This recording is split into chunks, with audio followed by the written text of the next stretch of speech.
Emerged from that steel plant in Mariupol after so many weeks sheltering there and then being trapped there. Tonight, reports of a raging fire at that plant now. Those searing images from the Azov battalion posted by Ukrainian officials, women, children, and elderly Ukrainians seen emerging from hiding at that steel factory. Many seeing daylight for the first time in months. Tonight, news of the raging fire there, Russia renewing its attack on that steel plant, black smoke filling the sky, far too dangerous for anyone else to get out. It is unknown how many are still inside, but it's believed to be in the hundreds.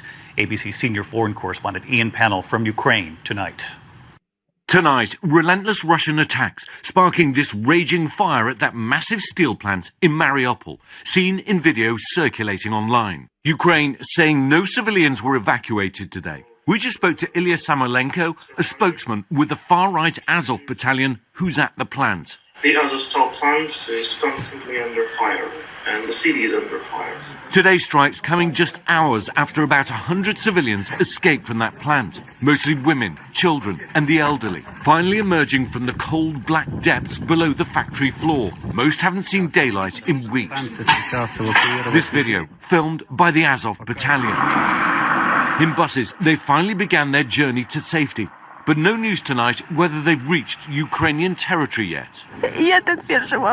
Nina says during the bombing, the floors were caving and shaking, walls peeling off.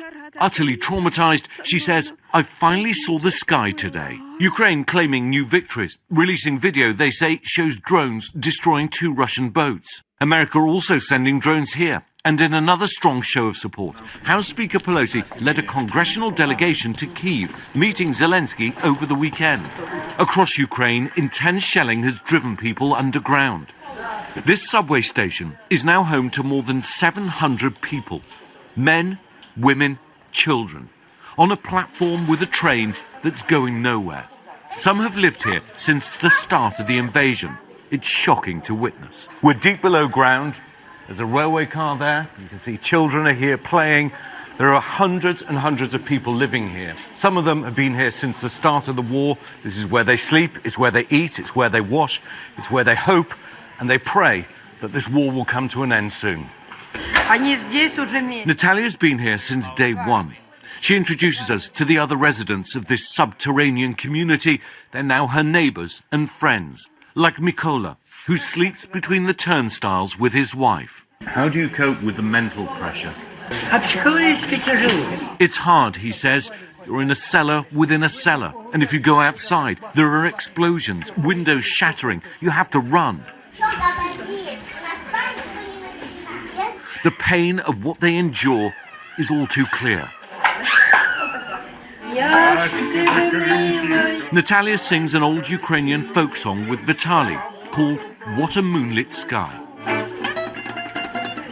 But there is no moon down here, no sun neither, just sadness and fading hope. Natalia just wants to go home. Today is her 68th day underground. It's extraordinary images. Ian joins us from a bunker in the second largest city of Kharkiv, where he was just reporting from. And Ian, we've reported here in the broadcast that the U.S. believes Russia's offensive in the eastern Donbass region is well behind schedule. We've now learned a top Russian general has visited the Donbass region. What more have you learned about the purpose of that visit? And obviously, as we're on the air tonight, what more do we know about that raging fire at that steel plant?